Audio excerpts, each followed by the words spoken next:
Pag-usapan natin ang isang napakalalim na tanong sa teologiya. Bakit nga ba kailangan pa ng krus para makumpleto ang paglikha? Sa pagsusuring ito, sisilipin natin ng isang argumento na inilalagay ang krus sa pinakasentro ng plano ng Diyos para sa lahat ng ninilang kasama na o kahit yung mga hindi natin nakikita. At eto agad yung tanong na babalikan natin. Yung mismong kalayaan na binigay sa atin, sa'yo, sa akin, ito ba ay isang purong biyaya o meron ba itong kasamang panganib na kailangan munang malutas? Para masundan natin yung logic, dadaan tayo sa 5 yugto.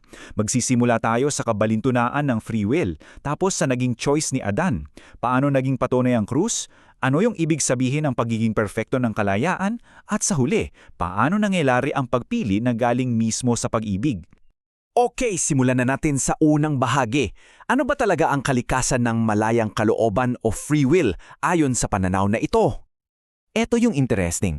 Yung free will pala, hindi siya tinitingnan dito bilang isang tapos o kompletong regalo.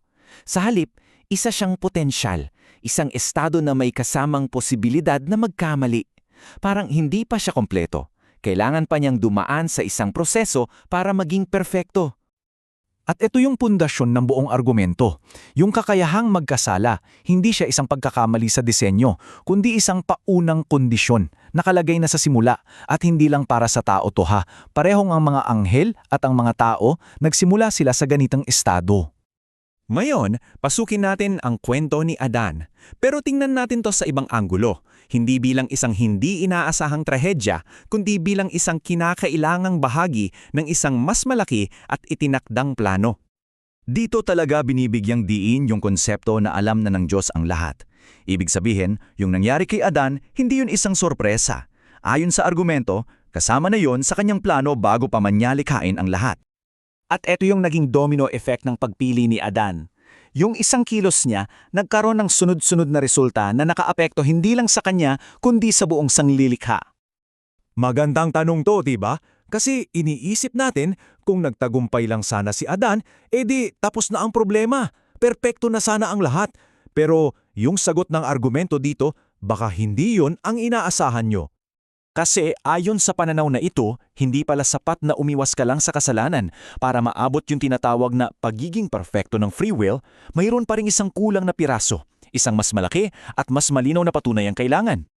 At dito na nga pumapasok ang krus. Ito na yung sentral at pinakamahalagang kaganapan sa buong plano ng Diyos, hindi lang para sa tao, kundi para sa buong sanlibutan.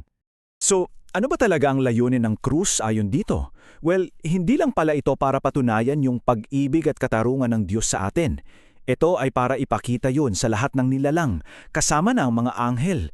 Ito pala yung mekanismo para maging perfecto yung free will ng lahat.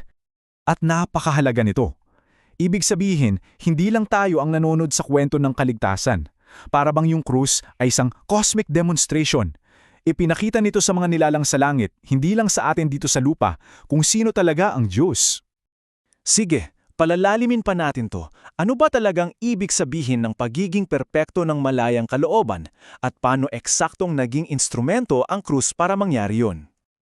Ito ang pinakabuod ng konsepto. Ang pagiging perpekto ay hindi yung parang kang robot na sunod-sunuran lang. Ito yung estado na meron ka ng kompletong kaalaman at pag-unawa sa pag-ibig ng Diyos.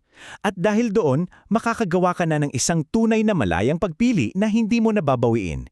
Yung mismong potensyal na magkasala, nawawala dahil sa lalim ng pag-unawa mo. So, parang ganito ang relasyon nila. Yung pagsunod sa utos, mahalaga yan. Ito yung parang nagtuturo sa iyo ng daan patungo sa pag-ibig ng Diyos. Pero, yung pag-ibig mismo ng Diyos na ipinakita sa krus, yun yung mismong destinasyon.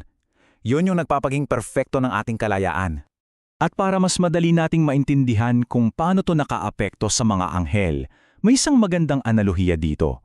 Isipin mo, ikaw yung panganay na anak. Nakita mo yung tatay mo na isinakripisyo ang lahat para sa kapatid mong nagkamali.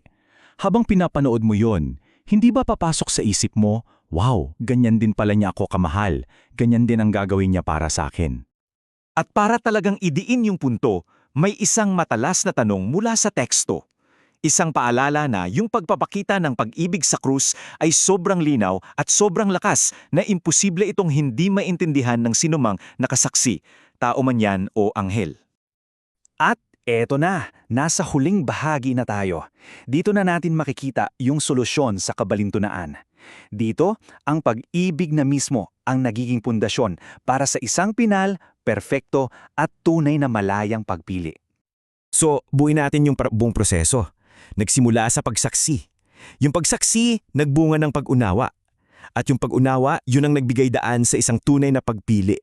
At yung mismong pagpili na yon, yung pagpili na yakapin ng pag-ibig, yun na yung katuparan ng malayang kalooban.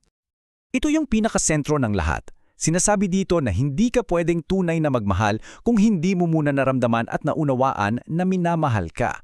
Ang pag-ibig natin ay hindi nagsisimula sa wala. Ito ay palaging isang tugon.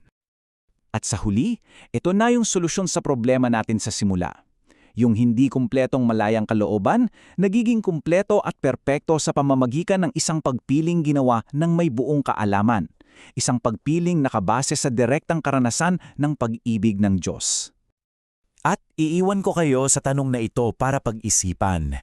Kasi kung ang tunay na kalayaan ay hindi lang pala tungkol sa kakayahang pumili, kundi sa kakayahang pumili ng may ganap na pagkaunawa sa pag-ibig, ano nga ba ang sinasabi nito tungkol sa mga desisyon natin sa araw-araw? Gaano nga ba tayo tunay na malaya?